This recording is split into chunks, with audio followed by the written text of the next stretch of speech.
Hey guys, so I'm Mike Fecht and I'm here with Jonathan Creamer, who's the founder of Yoga for Men.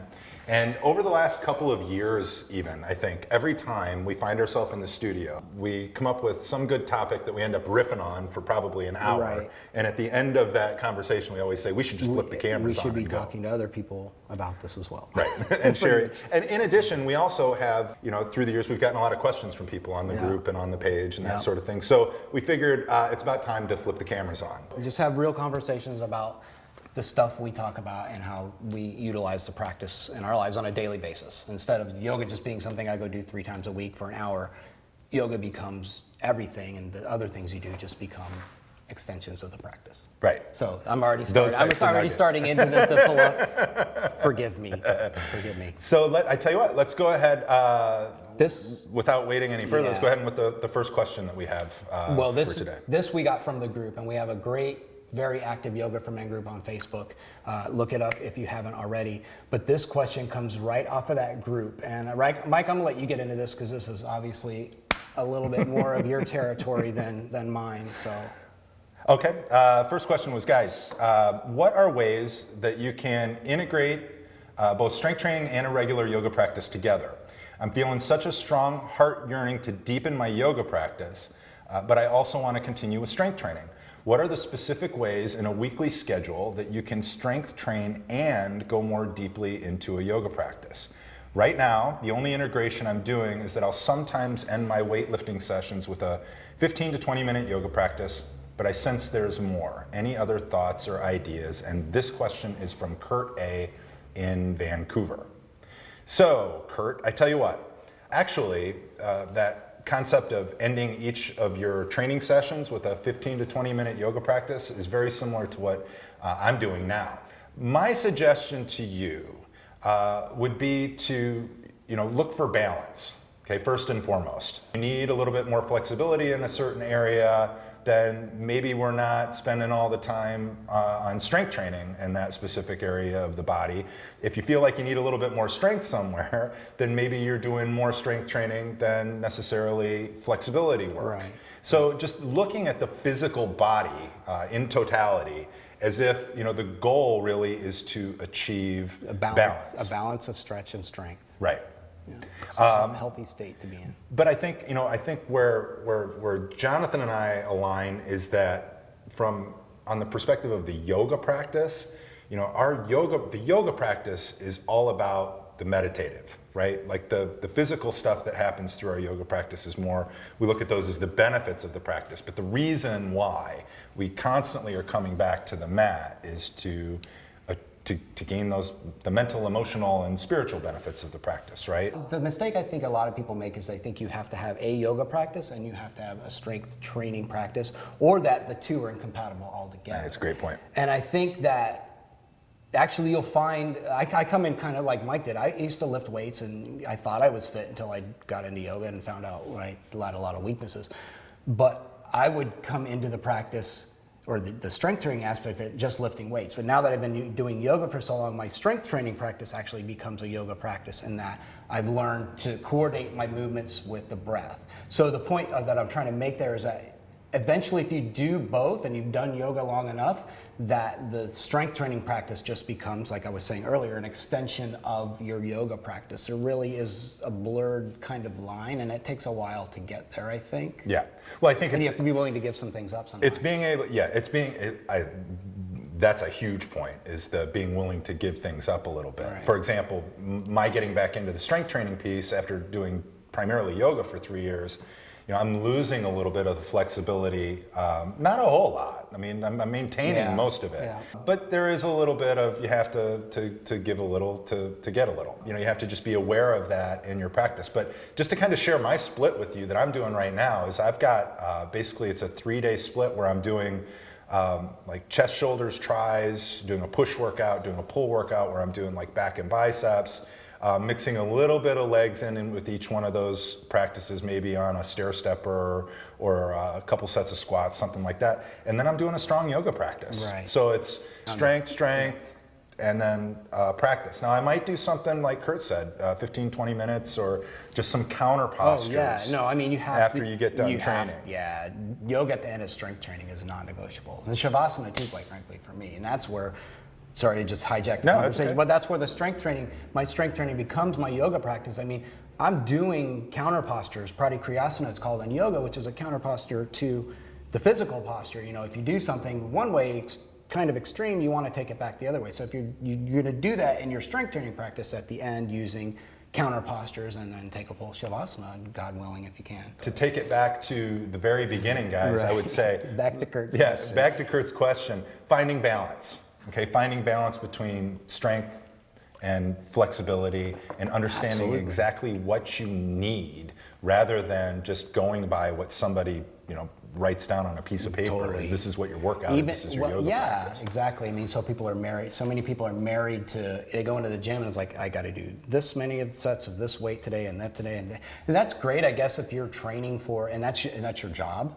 But for me personally, it's like I use my yoga practice of examining what is right for me in this moment, and I take that to the weight room, quite frankly. And I got it back into weights, honestly, because I just got sick of being injured all the time, and there was chinks in the armor that unfortunately yoga wasn't taking care of for me. So I did the right thing and rehabbed my body, and the weights that I do now are very specific to strengthen my yoga practice, because I'm planning on doing yoga for the rest of my life, and I'll be damned if I'm going to cause my own injuries and not be able to practice anymore. Right. Kurt, you opened a can of worms with me and Mike. We love all of this, and thank you so much for your question. We should probably move on to the next question. So the next question we get, and we get this a lot, and it has come up again in the last week, so I'll address this to begin with, because it's kind of my wheelhouse a little bit. So why yoga for men? Well, as the founder, I'll tell you why in just a minute after I read this question. I've been following Yoga for Men, YFM, for a couple of years, and I love Mike and your straightforward approach to the practice. What I've been wondering is, why yoga for men? Why did you guys start YFM, and is there a difference between men's and women's yoga as far as you're concerned? Keep up the good work, and that's from Jason L. in Chicago. Thank you for the question, Jason. Well, I started Yoga for Men, honestly, to honor my mother. My mom was a yoga teacher, and as she was dying of Alzheimer's, I kind of took up the practice and took up the mantle, and she loved to see men get in the practice. That was her thing. She really pushed for that. So I thought, well, I'll take up that cause and see what I can do with it. And so that's why, I mean, in the most granular sense, that's why Yoga for Men, it's a tribute. But further, I just kind of got a little tired of seeing no men represented in the practice. And I'm not going to go down that rabbit hole, but that really became another catalyst for me, is like, well, I can't be the only one, so I'm just going to reach out on Facebook and see what sticks and see who's into it, and it gives me a place to talk and learn. So that's the why. But asking if there is a difference between men's and women's yoga, that's a two-pronged answer. I'd say yes and no. And I'm going to give you a little space to talk on this. I'll give you my talking points, and maybe you can flesh them out a little further. No, yoga's yoga. We're all human beings. We travel in this physical vehicle. We all face similar stresses and things in our life we need the practice to deal with. So if you're really breathing and you need stress relief and you are seeking self and enlightenment, yeah, we're all here together. So no, yoga is for everybody. Is there a difference between a man's body and a woman's body? Very much so. And yoga has not until recently been tailored for a Western body, let alone a thicker male's body, which you can see I don't inhabit a thicker male's body. So I'm going to let Mike talk a little more about maybe some of his experience with the big guys he's worked with, and how yoga actually is different. Going back and answering the why yoga for men, for me, Right. Was, I came to yoga because of a bad back. I was dragged kicking and screaming to a yoga practice, had no desire to get into yoga at all. Then after my wife was tragically killed in 2009, the deeper parts or benefits of the practice became that much more important for me, in that I was dealing with a lot of crazy emotions and post-traumatic stress, and anger being probably that emotion that was at the forefront of everything. And because it helped me learn to manage my anger in losing her. But not only that, even it opened up my mind to the anger issues that I had before that. That you even had. I mean, just being a guy, right? Like, it's what we do. I mean, it's almost like in society, it's just like we're taught to lace up the bootstraps, keep going, you know, just plow through things. And the amount of anger that I was dealing with at that point in time was so overwhelming that in noticing the relief I was getting in a yoga practice, I realized that every guy should have this, right? If we could get more men practicing yoga, dealing with their emotions, that we change the world. Yeah. Violence on TV and in the world and they come from what? Anger, right? It's a guy was upset or pissed off or reached the end of his rope or in ego. You get all of that wrapped up into this is my little world, where yoga starts to open your mind up and help you connect with the rest of the world. And it helped me deal with emotions that that without this as a tool, I wouldn't be sitting here today. To speak to the difference between men and women, you know, that was the other thing that in my practice, as I got into practicing super frequently, you know, I was the only guy in the room quite often. It was me or just a couple of guys or whatever. And what you come to find is that, you know, and not to feed into the stereotypes, but when you have a practice, when you have yoga, which is about moving in your body, right? Here we come I'm 6'1" and 240 pounds, right? Coming into a room and a practice that's taught by, let's say, a woman that's 5'7", 125 pounds.